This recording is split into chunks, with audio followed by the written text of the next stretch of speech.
বিলাল রাদিয়াল্লাহু আনহু উমাইয়া বিন খালদ বুকের উপরে পাথর চাপা দিয়েছে, মরুভূমির উত্তপ্ত বালুর মধ্যে গলায় রশি বেঁধে বাচ্চাদের হাতে দিয়ে দিয়েছে, কুকুরের মতন টান দিয়ে খেলার জন্য।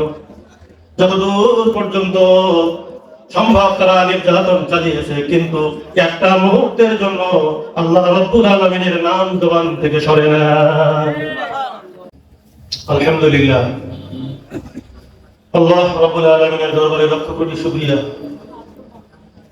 যে আল্লাহ সুবহানাহু ওয়া তাআলা পরম করুণাময় বিশ্ব জাহানের একমাত্র প্রতিপালক আমাদের রব আজকের এই মাদ্রাসার উদ্যোগে আয়োজিত ওয়াজ মাহফিল আমাদেরকে কিছু কথা বলা ও কিছু কথা শোনা তৌফিক আল্লাহ তাআলা দান করেছেন। শুকরিয়া তান দিল থেকে সবাই বলি আলহামদুলিল্লাহ। যারা বলবেন তারাও যদি ইখলাসের সাথে বলে, আর যারা শুনবেন তারাও যদি ইখলাসের সাথে শোনেন, তাহলে আল্লাহ তাআলা উভয়কে ফায়দা দান করবেন। ওয়াজ মাহফিলগুলোর আয়োজন কর্তৃপক্ষ অনেক পরিশ্রম করে, অনেক চেষ্টা করে সুন্দরভাবে একটা মাহফিল করার জন্য, কিন্তু সেই তুলনায় এলাকাবাসীর আর্থিক সহযোগিতা যদিও একটু থাকে, কিন্তু শোনার মানসিকতা অনেকটাই কম। দেখবেন এলাকায় যদি কোনো সাংস্কৃতিক অনুষ্ঠান হয়, তো আগে যে বসার জন্য মানুষ আগে ভাগে চলে যায়, তবে সামনে যায় বলবো। মসজিদে দেখবেন ওই জিনিসটার খুব অভাব। মসজিদে আগের কাতারে বসার জন্য আগে ভাগে ওই মাজা কুজো বুড়ো মানুষগুলো আস্তে আস্তে আগে যায়, আর যেগুলো হেঁটে জোরে আসতে পারে ওরা আসে সবার শেষে, এসে শুধু ঘড়ি দিকে থাকে এবং সে কখন বয়ান শেষ করবে, নামাজ শুরু করবে। আর যে রিটায়ার্ড পার্সন ফ্যামিলির থেকে, সে আস্তে আস্তে হাঁটতে হাঁটতে মসজিদে যায় চুপ করে বসে। আসলে আসার কথা ছিল কাদের? আমাদের মতন যুবকদের, ঠিক না? কিন্তু ওইখানে কম। সেদিন শহীদপুর স্কুলের মাঠে সাংস্কৃতিক অনুষ্ঠান হচ্ছে, বিভিন্ন শিল্পীরা গান গাচ্ছে। তো ওইখান থেকে বাজারে আসা যাওয়ার পথে একটু তাকালাম, তাকায় দেখলাম হিন্দু মুসলমান, নারী পুরুষ, ছোট বড়, এদের উঠছে পড়া ভিড়। মাঠের মধ্যে জায়গা নাই, রাস্তা বন্ধ হয়ে গেছে। অনেকে আল্লাহর রহমত বর্ষণ হয় না, গজব গজব নাকি? বাদ্যযন্ত্রের উদ্ভাবক শয়তান, কেনা? বাদ্যযন্ত্রের উদ্ভাবক হলো শয়তান। তাহলে আমি যদি বলি শয়তানের মজলিসে মানুষের উপচে পড়া ভিড় থাকে, আর যেই জায়গাটায় আসলে আসলে কাজে লাগবে সেই জায়গায় মানুষ নিরুৎসাহিত। মনে করে মাহফিলের চান্দার সাথে ছিল, 10 টাকা দিয়েছি আলহামদুলিল্লাহ, সব বেহেশতে চলে গেছে, ঠিক না? কেউ মহিলারা মনে করে 1 কোটি চাই দিয়েছে, এটা আমার আব্বা বেহেশতে গেছে, আর আমি তো। এই হলো অবস্থান। দেখেন প্রায় 8টা বাজতে গেছে, আরো বেশি। ওয়াজ মাহফিল শুরু হয়েছে বিকাল 4টা থেকে, এখনো পর্যন্ত কিন্তু দেখি পকেটে এখনো বাদাম কিনা পয়সা আছে, ওরা তাড়াতাড়ি আসবে। যাই হোক, আল্লাহ রাব্বুল আলামিন আমাদের যাদের আসার সুযোগ দিয়েছেন, আমরা আল্লাহর কাছে শুকর আদায় করি আলহামদুলিল্লাহ। একটা জিনিস, এইগুলো হলো জান্নাতের বাগান। ওয়াজ মাহফিলের প্যান্ডেল আমরা দেখি, কিন্তু আসলে জান্নাতের বাগান। যেমন এই জায়গাগুলোতে আল্লাহ তাআলার রহমতের ফেরেশতারা অবতরণ করে, তারা বসে বসে এই কথাগুলো শোনে। যারা আসে তাদেরকে অভিবাদন জানায়। ইখলাসের সাথে আমলের নিয়তে শোনার জন্য যারা বসে, তাদের জন্য ফেরেশতারা আল্লাহর কাছে মাগফিরাতের দোয়া করে, বলে আল্লাহ তোমার এই বান্দাকে মাফ করে দাও। সর্বশেষ শেষ পর্যন্ত মাহফিলে থেকে যারা আসেনি মোনাজাত করে বাড়ির উদ্দেশ্যে রওনা হয়, তখন ওই ফেরেশতারা যারা প্রথমে আসছে তাদের কথা বলে আল্লাহর কাছে যে তোমরা ওঠো, তোমাদের গুনাহ খাতা মাফ করে দেওয়া হয়েছে। তাহলে আমরা এর মধ্যে পড়ে গেছি, ইনশাআল্লাহ শেষ পর্যন্ত থাকবো তো ইনশাআল্লাহ। আর আল্লাহ রাব্বুল আলামিন ফেরেশতাদেরকে সাক্ষী দিতে বলে, ফেরেশতারা সাক্ষী থাকো আমার এই বান্দাদেরকে আমি আল্লাহ মাফ করে দিলাম। তখন তারা নিষ্পাপ হয়ে নিজেদের বাড়ির দিকে ফিরে যাবে। আপনারা একটা জিনিস বোঝেন, 0 পয়েন্ট কাউন্টার থেকে যখন খুলনার উদ্দেশ্যে বাস ছাড়ে, তো একজন হেল্পার ও কিন্তু টাকাটাকি করে, তাই বলুন না বলে না, বলে। এখন কোন যাত্রী যদি বাসের মধ্যে না উঠে মনে করে আমি খুলনায় যাবো, সেটা সম্ভব? বাসের ভিতরে উঠতে হবে। টিকিট তুমি কাটো আর নাই কাটো, ভিতরে দিয়ে তোমার বেতনে পয়সা দিলে, কিন্তু তোমার আগে তো বাসের ভিতরে উঠতে হবে, দাঁড়ায় থাকো আর বসে থাকো, কি বলে? এখন সে ডাকলো, খুলনা বলে ডাকলো, আমিও ব্যাগ নিয়ে কাউন্টারে দাঁড়ায় থাকলাম, দেখতেছি বাস যাচ্ছে, যাত্রীরা উঠতেছে, আমি কি খুলনা যেতে পারবো? কখনো না। আমার কি করতে হবে? আমাকে বাসের ভিতরে উঠতে হবে, তারপর খুলনায় যায় আপনি বলো আমার নামেন 16 টাকা নামেন, আপনি খুলনায় পৌঁছতে পারবেন। মাহফিল কর্তৃপক্ষ আমাদের আখেরাতের কল্যাণের জন্য আয়োজন করে, কিন্তু আমরা বাজারের দোকানে, কসমেটিকের দোকানে, কোন জায়গায় কাটা স্টিচে মাহফিল আইছি তো, এই না মাহফিল আইছি, যতক্ষণ না পর্যন্ত মাহফিলের প্যান্ডেলের বাউন্ডারির ভিতরে না ঢুকবে ততক্ষণ পর্যন্ত আল্লাহর পক্ষ থেকে নাযিল হওয়া ওই রহমত থেকে তারা বঞ্চিত হবে।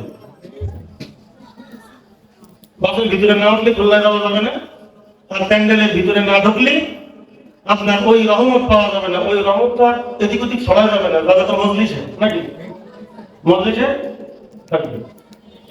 আরেকটা জিনিস বলতে, শীতকালে আমরা সাধারণ কথা না, গলা পুজো দিয়ে আগুন জ্বালে, এই আগুনের যে যত কাছে থাকে তাপটা সে তত বেশি পায়। আর দিয়ে আগুন জ্বালাইছে, এখন আগুন কম, শীত লাগবে, তাহলে আগুনের যে যত কাছে থাকে সে তাপটা তত বেশি পায়, আর যে যত দূরে থাকে তাপ সে তত কম পায়, আর যে অনেক দূরে থাকে সে একটু আলো দেখতে পায়, সে একটু আলো দেখতে পায়। এখন এই যেটা মনে করেন যে আল্লাহ তাআলা রহমতের নূর জ্বলতেছে, এর যত কাছে মানুষ যারা থাকবে তারা এর থেকে রহমত বরকত বেশি পাবে, আর যারা সরল বাজারে বসে শুধু মাইকের আওয়াজ শুনবে ওরা দূরের থেকে একটু আলো দেখতে পাবে, যদি কান লাগায় শোনে। তাহলে এখন লাভ কোনটা? বাসের ভিতরে উঠে খুলনায় যাওয়া এবং সাজাল বা আগুন পোয়ানোর জন্য যত কাছের থেকে আমি আগুন পোয়াতে পারবো আমার শীত নিবারণ হবে এবং তাপটা তত আমি বেশি পাবো। তার আশা দরকার আছে না নেই? আমরা মনে করি যে উনি যে বসেছে ছেলে ছোকরা কয়টা বসে রয়েছে, প্রধান অতিথি উঠুক তারপর যাওয়া। আচ্ছা, লাইলাতুল কদরে যে ফজিলত, এটা কি গভীর রাত্রে না সূর্য অস্ত যাওয়ার পর হবে? সূর্য অস্ত যাওয়ার পর হবে। মাহফিল শুরু হয়ে যাওয়ার সাথে সাথে ওই রহমত বরকত কি হয়? শুরু হয়। আরেকটা জিনিস হলো ইমানের তেজ, ইমানের জজ্বা, এইটা যার মধ্যে যত বেশি সে তত প্রতিকূল পরিস্থিতিকে ওভারটেক করে আল্লাহর কোরআনের মাহফিলে মজলিসে এসে হাজির হবে। ইমানের আবার কোয়ালিটি আছে, মাইকি ইমান আছে, ভিজি ইমান আছে, কাঠের ইমান আছে, পাথরের ইমান আছে, আছে না? মাইকি ইমান হাতে পড়লে ভেঙে যায়, ভিজি ইমান মাথা গেলামই শুকিয়ে যায়, কাঠের ইমান ওই মাইকি করতে হবে, যদিও সাধারণ আছে শোকেসের মধ্যে, কিন্তু খুব সাবধানে রেখে হাতে পড়লে ভেঙে যায়। আর পাথরের ইমান ও যা করা পড়বে সে ভাঙবে, কিন্তু পাথর ভাঙবে না, সে পাথর ভাঙবে না। এই পাথরের ইমান মজবুত ইমান, এই ইমানের কথা আল্লাহ বলছে, ইয়া আইয়ুহাল্লাযীনা আমানু আমিনু, হে ঈমানদারগণ তোমরা ঈমান আনো। ঈমানদারদেরকে আল্লাহ রাব্বুল আলামিন আবার ঈমান আনার কথা কেন বললেন? কারণ ঈমানের যে মজবুতি, লোক দেখালে ঈমান চলে যায়,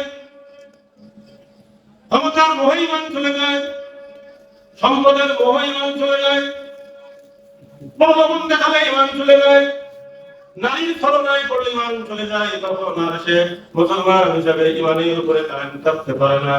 আর যে ব্যক্তির ঈমানটা পাথরের মতন মজবুত, সাহাবায়ে কেরামের আদলে ওই ব্যক্তি শত পদের লোভ দেখানো হোক, অর্থের লোভ দেখানো হোক, নারীর প্রলোভন হোক, নারীর ছলনায় হোক, কোন রকম কোনতেই সে কার দিল না লাগায় উপরে আল্লাহ রাব্বুল আলামিনকে একমাত্র ভয় করে ইমানের উপরে এবং আল্লাহর উপরে সে ইমান আনার পরে সে ইস্তেকামতের সাথে কায়েম থাকে। এই ইমানদার যে ইমান আকাম দিলে মসজিদে দিতে পারে না, যে ইমান আকাম দিলে মসজিদে দিতে পারে না, যে ইমান রমজান মাসে রোজা রাখাতে পারে না, যে ইমান সুদের টাকা থেকে নিজেকে হেফাজত করতে পারে না, যে ইমান গাড়ির সরকার থেকে নিজেকে সেভ করতে পারে না, এই ইমানগুলো মরণের সময় টিকবে না। কারণ মরণের সময় মানুষের শয়তান 70,000 নেক ছোলাতে ঢোকা দেবে, 70,000 নেক ছোলাতে ঢোকা দেবে। এই দোকান থেকে মানুষ বাঁচতে গেলে, ইমানটা নিয়ে কবরে যাইতে গেলে এই ইমানের মজবুতি এমন দরকার, যেমন কিছু কিছু মানুষ আছে জীবন যায়, যেখানে যায় ফাঁসির মঞ্চে ওঠে, তারপরে নিজের ধর্মীয় অবস্থান থেকে এক চুল সরে নেয়। বাংলাদেশের ইতিহাস আছে না, ফাঁসির মঞ্চে উঠে দাও ফাঁসি, যেখানে নিবা নাও, যেখানে জুলুম করবা কোনো জুলুম, নির্যাতন করবা কোনো নির্যাতন, কিন্তু ইসলামী আন্দোলনের থেকে এক চুল পরিমাণ সরব না। এর দৃষ্টান্ত আছে না আমাদের বাংলাদেশে কিছুদিন আগে ঘটে গেছে। ইসলামের বড় বড় বীর সৈনিক ইসলামী আন্দোলনের সেবাসালা, তারা ইসলামী আন্দোলন করার কারণে, কোরআনের পক্ষে কথা বলার কারণে, কোরআনের রাজকার্যের আন্দোলন করার কারণে তাদেরকে জেলখানায় বন্দী করে তারপরে নির্যাতন চালিয়ে শেষ পর্যন্ত ফাঁসির মঞ্চে তুলেছে। কিন্তু ইমানের ওই আন্দোলন, কোরআনী ওই আন্দোলন, আল্লাহ রাত কায়েমের আন্দোলন থেকে চুল পরিমাণ তারা সরে নেয়, জীবন চলে গেছে। এগুলো ইমান। এটা খালি আমাদের বড় হুজুর এরকম না, ওই হুজুরদের, ওই আলেমদের ইমানের মজবুতি, ইমানের উপরে তাদের ইস্তেকামতের থেকে গোটা জাতির শিক্ষা দেওয়া উচিত। আর আমাদের একটা ভোটের লোক দেখাইলে চাই দেব, টাকার লোক দেখালে ভোট 10 জনের কাছে বেশি, 7 জনের কথা দিবে, ইমান দেখেছেন মুনাফিক। আমি মুসলমান, আমার জন্য যেটা করার দরকার আমি সেটাই করবো। জেলে দিবা যাও, কত মানুষ সাথে জেলে দিলাম, ফাঁসি দিবা যাও, মৃত্যু একদিন আসবে। তারপরও সাহাবায়ে কেরামের মতন ঈমানের মজবুতি নিয়ে এই পৃথিবী থেকে আমি বিদায় নেব, এটাই হওয়া উচিত আমাদের অঙ্গীকার। আল্লাহ রাব্বুল আলামিন বলছেন, ইন্নাল্লাযীনা ক্বালু রাব্বুনা আল্লাহ ثم استقاموا تتنزل عليهم الملائكة ألا تخافوا ولا تحزنوا وأبشروا بالجنة التي كنتم توعدون। নিশ্চয় ওই সমস্ত লোক যারা বলে আমাদের রব হলো আল্লাহ, ইন্নাল্লাযীনা ক্বালু রাব্বুনা আল্লাহ, আমাদের রব হলো একমাত্র কেবলমাত্র আল্লাহ। এই কথা বলার সাথে তারা আল্লাহর রুবুবিয়তের উপরে ইস্তেকামত থাকে। ইস্তেকামতের অর্থ হলো আল্লাহকে রব বলে স্বীকার করার পরে ওই রবের উপরেই মজবুত থাকা। আমার বাবার কেউ নাই, আমার হায়াতের মালিক আল্লাহ,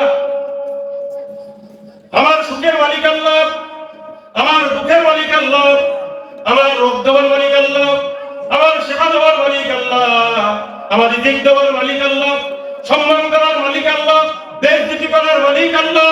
এই দুনিয়ার যা কিছু সব কিছু একমাত্র ক্ষমতা আমার আল্লাহর, তার কারণ না। আমি আমার রবকে এভাবেই স্বীকার করেছি, আর ওর উপরেই আমি মজবুত থাকবো।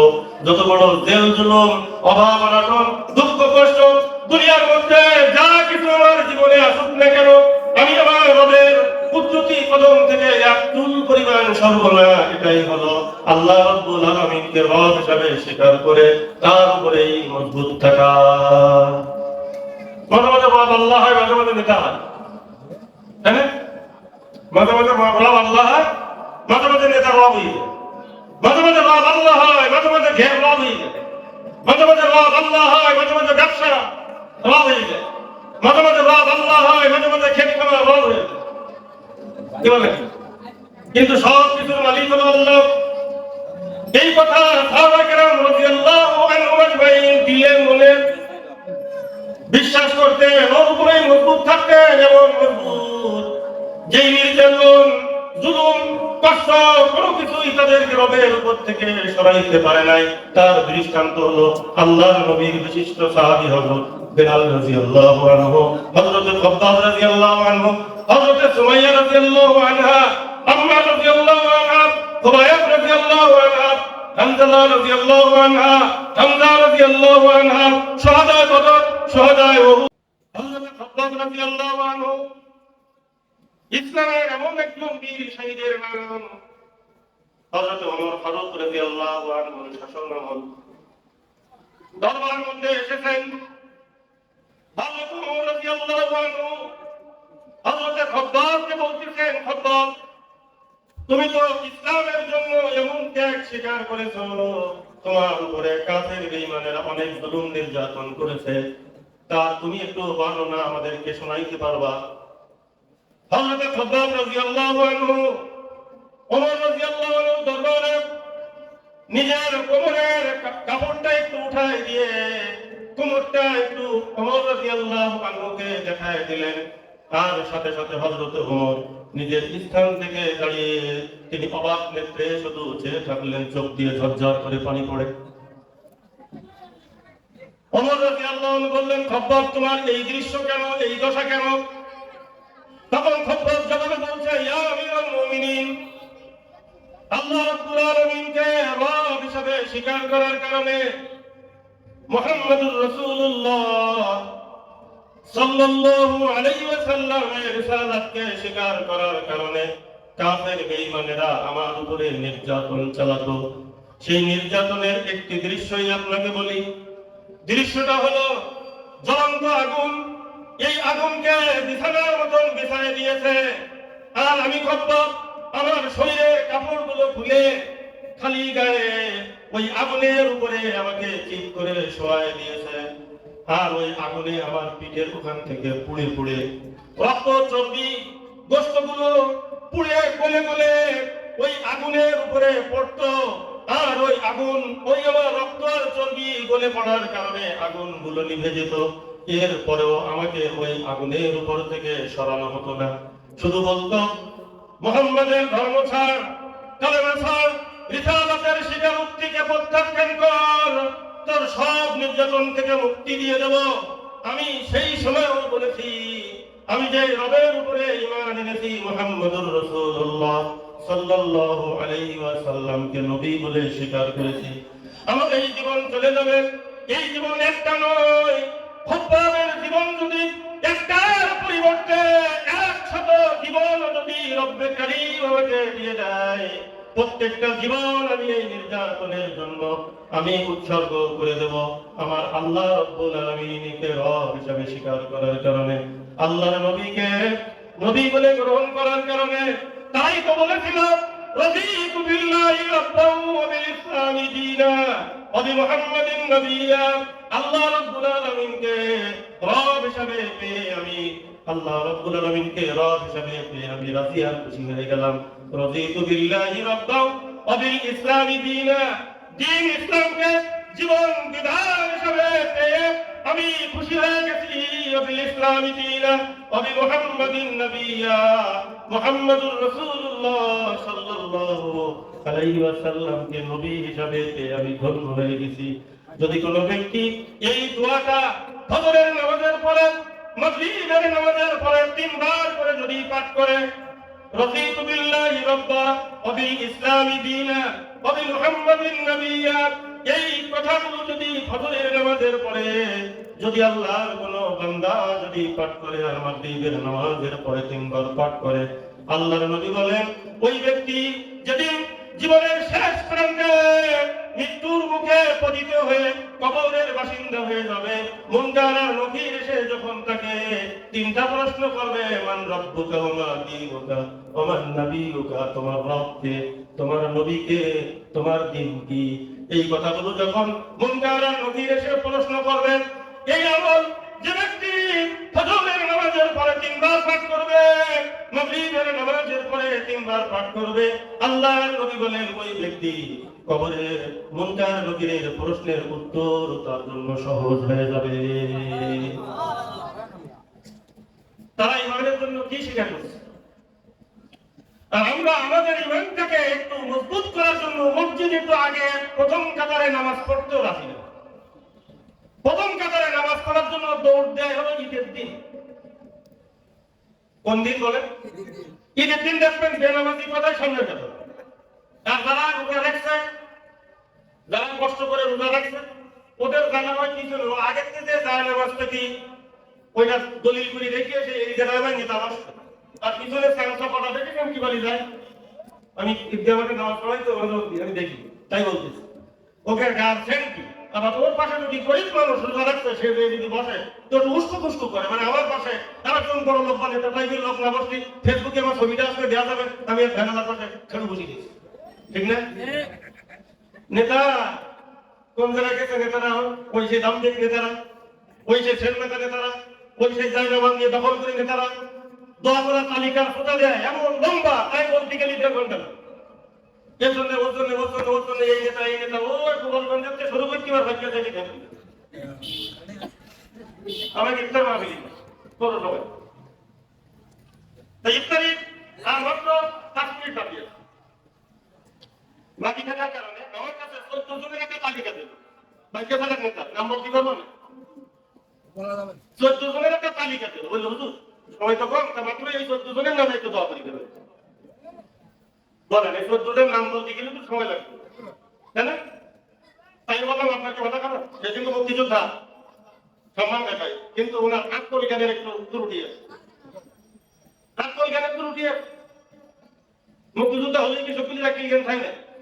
হ্যাঁ, তাই বললাম আপনি 5 মিনিট বাকি আছে, এখনো বক্তব্য দিচ্ছে। আমার হাতে সোজা যাচ্ছে 14 জনের নামে দেওয়া হবে, যদি একটা বাচ্চা করে দিয়ে আমার নামে নিয়ে হলো স্বাধীনতা বিরোধী। জ্ঞান আছে? হ্যাঁ হুজুর, হ্যাঁ ওই সোজা আমাকে দেবে। আমি সোজা নিয়ে দোয়া করি নেই, আমি কিন্তু আলাদা চাই গেল। আপনি রাজনৈতিক ক্ষমতা, নেতাগিরির ক্ষমতা, ধন সম্পদের ক্ষমতা আমার কাছে দেখার লাভ নাই। কারণ আমি যখন এই একটাই বসেছি, তখন আমি একমাত্র আল্লাহ, ইজ্জত দেওয়ার মালিক আল্লাহ, বেজ্জতের মালিক আল্লাহ, জেলখানে নেওয়ার মালিক আল্লাহ, মুক্ত করার মালিক আল্লাহ, রিজিকের মালিক আল্লাহ, এইখান থেকে বেজ্জিত করি নেওয়ার মালিক আল্লাহ, সম্মানের চেহারা বসানোর মালিক আল্লাহ। এর বাইরে যখন যাবো তখন আপনি বড় লিডার আসসালামু আলাইকুম, কিন্তু মসজিদের মেম্বার ওয়াজের চেয়ার আপনার কথা 5 পয়সা চলবে না। আমি সেই দোয়া সেইভাবে করিনি, আলহামদুলিল্লাহ। সরকারি হওয়ার কারণে যে জায়গাটা একটুখানি না করলে ঝামেলা বাড়তে পারে, ওই জায়গায় যদি মানে বাজার দাও দিলে সব ছেলেগুলি দাও দিয়ে যাবে, কি বলে? আপনার বাড়ির মুরব্বী যে দাদা আছে বা বাপ আছে, ওই জায়গায় দাওয়াত দিলি, বাড়ির সবার দাওয়াত দিলি, আর সবগুলি ভাবি চাকরি নানি ভাই কি বলা লাগে না? তো ওই এক জায়গায় দাওয়াত দিয়ে দিচ্ছি, ওটি আলহামদুলিল্লাহ, বুঝেছেন তো? ওই এক জায়গায় দাওয়াত দিয়ে দিচ্ছি। সেই জন্য ইমানের মজবুতির জন্য আমাদের ইমানটাকে যাচাই করি। আমার যে ইমান, আমি যে মুসলমান, আমি যে মুমিন নিজেকে দাবি করতেছি, খবরে যে আমার 3টি প্রশ্ন হবে। মান রব্বুকা, ওই জায়গায় আমি টিকতে পারবো? আমার রব কি আল্লাহ ছিল, নাকি আমার রব দেশে কোন রাজনৈতিক নেতা ছিল? আমার রব কি আল্লাহ ছিল, নাকি আমার বড় ক্ষমতার চেয়ার ছিল? আমার নেতাকে রব আল্লাহ ছিল, নাকি আমার ব্যবসা ছিল? আমার রব কি আল্লাহ ছিল, নাকি আমার বড় চাকরি ছিল? আমার রব কি আল্লাহ ছিল, নাকি আমার ডিগ্রি ছিল? আমার রব কি আল্লাহ ছিল, না আমার ঘের বাড়ি ক্ষেত খামার ছিল? ওইটা নিজের কাছে জিজ্ঞাসা করি।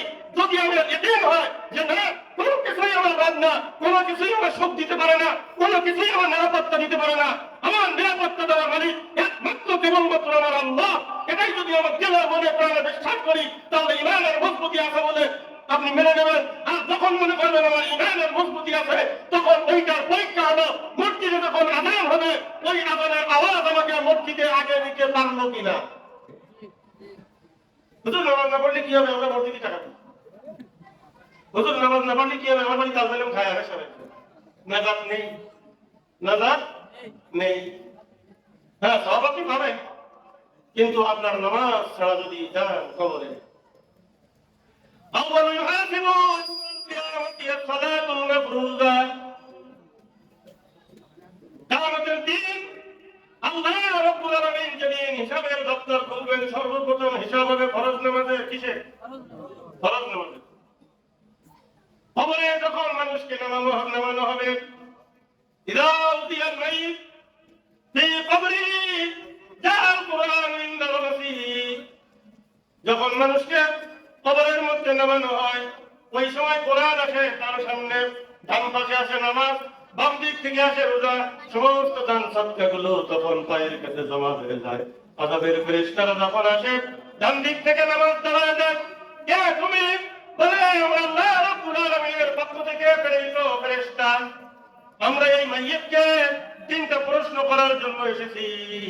নামাজ তখন একটা আকৃতি নিয়ে ডান পাশ থেকে দাঁড়ায় যায়, দাঁড়ায় বলে আল্লাহর বান্দা ফুলের বিছানার মতন নতুন তোলার মতন ঘুমাইতেছে, ডিস্টার্ব করো না, তোমার যা প্রশ্ন করার দরকার দূরের থেকে দাঁড়ায় করো, কারণ এই ব্যক্তি গভীর রাত হোক, প্রচন্ড শীত হোক, গরম হোক, ক্ষেত খামার হোক, চাকরি বাকরি হোক, কোনো কিছুই তারা মসজিদে আজান দিলে কোনোদিন ধরে রাখতে পারতো না, মসজিদে আজান দিলে নামাজ পড়তে চলে যেত। আমি তার সেই নামাজগুলো, আমি তার নফল নামাজগুলো, আমি তার ফরজ নামাজগুলো, সমস্ত নামাজগুলো একটা রূপ নিয়ে দাঁড়িয়ে যাবে, বলবে আল্লাহর বান্দাকে কোন রকম কষ্ট দিও না, সে ছিল নামাজি। এই নামাজির টাইটেলটা নিয়ে যদি আপনি আর আমি কবরে যেতে পারি, আল্লাহর পয়গম্বর বলেন ওই কবরের মধ্যে ওই বান্দার কোনো আযাবের ফেরেশতা গ্রেফতার করতে পারবে না। নামাজ। এখন মনে করেন একজন মন্ত্রীর চারদিকে ফোর্স থাকে, সিকিউরিটি ফোর্স, একদিকে সেনাবাহিনী, একদিকে পুলিশ, একদিকে র্যাব, আর একদিকে মনে করেন আর একটা বাহিনী। চারদিক থেকে যদি চৌকস সিকিউরিটি গার্ড থাকে, তাহলে ওই ব্যক্তি নিরাপদ থাকে কিনা? প্রধানমন্ত্রী যেখানে যায় কয়েক স্তরের গার্ড থাকে, সিকিউরিটি ফোর্স থাকে না? কিন্তু আপনি আর আমি যখন কবরের ভিতরে যাব, যদি আমার সিকিউরিটি না থাকে, তাহলে যে কোনো টাইমে মুনকার নকির এসে আমাকে প্রশ্ন করবে। জব যদি দিতে না পারি, দুজন ফেরেশতা আসবে, তার একজন হলো কালা আর একজন কানা, একজন কালা, কানা কিছু শুনবে না, আর একজন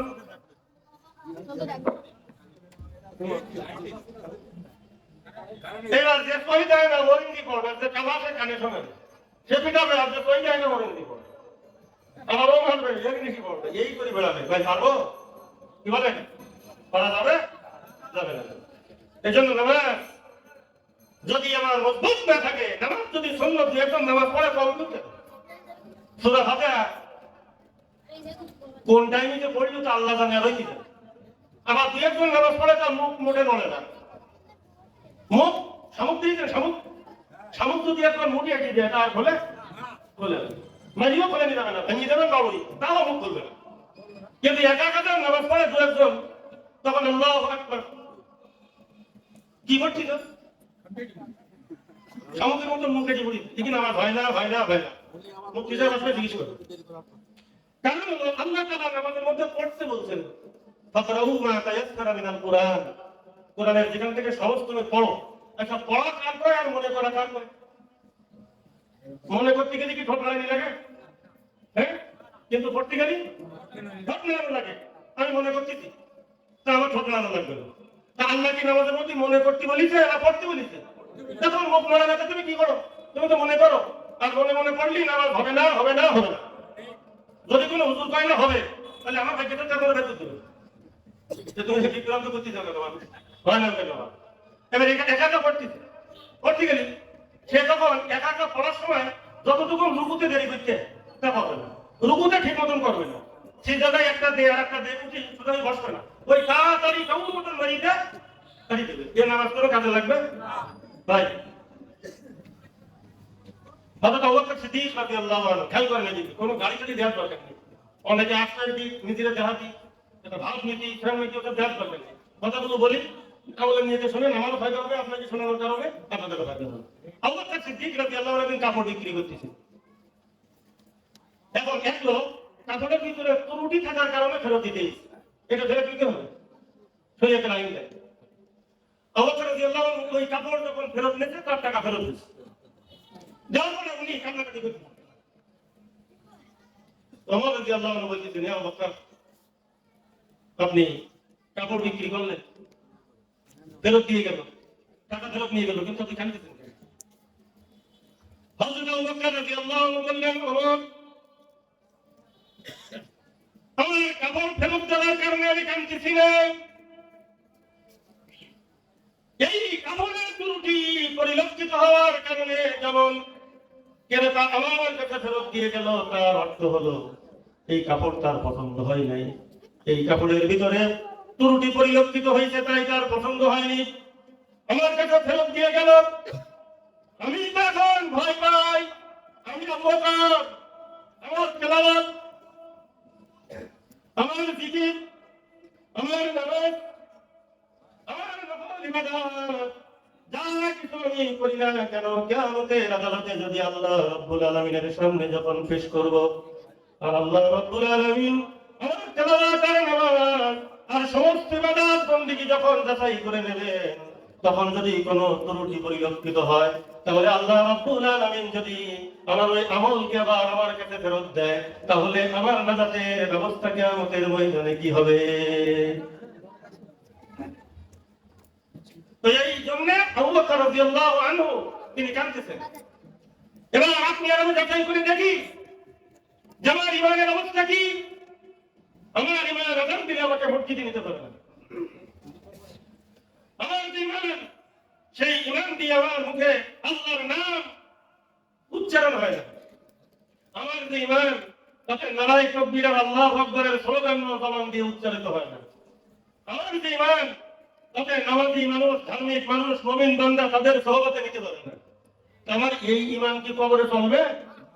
আমার এই ইমান যদি যাচাই করে নেয় কিয়ামতের ময়দানে, আল্লাহ তোমার ইমানের মধ্যে কতটুকু শিরক ধরা পড়ে যাবে। বাজারে গেছেন ফল কিনতে, আপেল সাজানো, তাই আপনাদের নিয়ে ঢোকাতে পারেন না, এটা ওজন আমরা ঘুরি ঘুরি দেখেন কেন? কোনটায় দাগ আছে, কোন জায়গায় পচা আছে? কারণ আমি যখন টাকা দিয়ে আপেল কিনবো, তো ত্রুটি যুক্তটা আমি নেবো না, আমি নেবো ফেরেশতা। ঠিক আছে কি? আল্লাহ রাব্বুল আলামিন কিয়ামতের ময়দানে ইমানদারদের ইমান যখন যাচাই করে নেবেন, ওই যাচাই করার সময় কোন ইমানের মধ্যে যদি শিরক বিদআত থাকে, আল্লাহ লাউ করবে না। শিরক বিল সিফাত যদি থাকে, আল্লাহ লাউ করবে না। শিরক বিল খয়রাত যদি থাকে, শিরক বিল খয়রাত থাকলেও আল্লাহ তাআলা গ্রহণ করবে না। শিরক বিল কুদরত যদি থাকে, আল্লাহ রাব্বুল আলামিন গ্রহণ করবেন না। শিরক বিদআত হলো আল্লাহর সাথে শিরিক করা, আল্লাহ রাব্বুল আলামিনের সঙ্গে শিরিক করা। এটা সবাই বুঝি, আল্লাহ রাব্বুল আলামিন ব্যতীত অন্য কাউকে উপাসনার উপযোগী মনে করাটাই হলো শিরিক। কোন দেব দেবতা উপাসনার উপযোগী নয়, কোন গাছ পালা উপাসনার উপযোগী নয়, কোন আগুন উপাসনার উপযোগী নয়। এই ধরনের যে শিরিক গুলো মুসলিমরা করে, এইগুলো হলো শিরিক বিদআত, আল্লাহর সত্তার সঙ্গে শিরিক করা। শিরিক বিল সিফাত হলো আল্লাহ তাআলার 99টা গুণবাচক নাম আছে, এটা অন্য কোনো মাখলুককে দেওয়া হলো শিরিক। শিরিক বিল কুদরত, যে ক্ষমতা একমাত্র আল্লাহর, এই ক্ষমতা অন্য কারোর আছে বলে মনে করাটাও শিরিক বিল কুদরত। কোন পীরের দরবারে যে দান করা, কোন পীরের কাছে কিছু কামনা করা, জ্যান্ত হোক আর মরা হোক, কোন পীরের কাছে সন্তান কামনা করা, এই সবগুলো হলো শিরিক বিল কুদরত। আল্লাহ রাব্বুল আলামিনের কাছে ছাড়া কোনো জায়গায় চাওয়া যাবে না। এই ধরনের শিরিক থেকে আমার ইমান যদি মুক্ত থাকে, তাহলে আল্লাহ রাব্বুল আলামিন কিয়ামতের দিন আমার ইমানটাকে গ্রহণ করবেন। আর যদি শিরকের ছোঁয়া থাকে, আল্লাহ রাব্বুল আলামিন শিরক থেকে তিনি মুক্ত। কোন ইমানদার যদি তার ইমানের মধ্যে শিরক ঢোকায়, আল্লাহ রাব্বুল আলামিন ওই ইমানকে সেদিন গ্রহণ করবেন না। বলতেছেন সাহাবায়ে কেরামের ইমানের স্তর, তাদের যে ইমানের মজবুতি, জ্বলন্ত আগুন, আল্লাহ রাদিয়াল্লাহু আনহুর পিঠে চর্বি গলে রক্ত গলে আগুন নিভে গেছে, কিন্তু ইমান থেকে সরে নাই। এই জন্য আল্লাহ বলছেন, আমিনু কামা আমানান নাস, ওই রকম ইমান আনো যেমন ইমান এনেছেন মানুষেরা। তার অর্থ হলো নবীর সাহাবীরা যেরকম ইমান এনেছে ওই রকম ইমান আনো, এর বাইরে ইমান কিন্তু পছন্দ না। কারণ আল্লাহ রাব্বুল আলামিন কিয়ামত পর্যন্ত যত নবীর উম্মত এই দুনিয়ার মধ্যে আসবে, তাদের প্রত্যেকের জন্য আদর্শের মডেল হলো নবী। আর কোন নবীর মতন ইমান কোন উম্মতের হয় না। তাই উম্মতের জন্য ইমানের মডেল বানাই দিয়েছেন সাহাবায়ে কেরাম রাদিয়াল্লাহু আনহুম আজমাইন। নবীর মতন ইমান হয়? নবীর মতন, নবীকে আখলাকের জন্য মডেল, আদর্শের মডেল, কিন্তু ইমানের মডেল যদি নবীকে বানায় কিয়ামতের দিন একটাও টিকবে না, তাই বানায় দিয়েছেন সাহাবীদেরকে। তাই সাহাবীদের ইমানের নমুনা কেমন ছিল? ওমর বলতেছেন, খব্বাব একটা চিত্র একটু বলো। বলতেছে, আমিরুল মুমিনিন গায়ের কাপড়গুলো খুলে যখন আগুনের পরে শোয়াই দিয়েছে, আমার রক্ত আর চর্বি আগুনে পুড়ে গলে গলে আগুনগুলো নিভে গিয়েছে, জালেমরা আমাকে মুক্তি দেয় নাই। আহাদ আহাদ বলে আসমানের মালিকের দিকে ইশারা করে আর জুলুম নির্যাতন সহ্য করে। আল্লাহ রাব্বুল আলামিন এইরকম জুলুম নির্যাতনের মধ্যে আল্লাহর যেই মুমিন বান্দারা ইস্তিকামাত আলাল ঈমান সুম্মা ইসতাকামু, যারা ঈমানের উপরে ইস্তিকামাত থাকে, কোন ক্ষমতার চেয়ার ইমানকে নষ্ট করতে পারে না, ব্যবসা বাণিজ্য ইমানকে নষ্ট করতে পারে না, চাকরি বাকরি ইমানকে নষ্ট করতে পারে না, অস্ত্র মহতার ইমানকে নষ্ট করতে পারে না। সর্ব অবস্থায় আল্লাহ রাব্বুল আলামিনের উপরে ঈমান আনে, তার উপরে যখন মজবুত থাকে, আল্লাহ রাব্বুল আলামিন বলেন তাতানাজ্জালু আলাইহিমুল মালাইকাতু, তাদের উপরে আল্লাহ রাব্বুল আলামিনের রহমতের ফেরেশতারা অবতরণ করে। এটা কিন্তু জীবদ্দশায় মরার পরে না, মরার আগে। মরার আগে এইগুলা আল্লাহ রাব্বুল আলামিন মুমিনের একটা স্পেশাল বেনিফিট নিয়ামত আল্লাহ তাআলা তাদেরকে দান করে।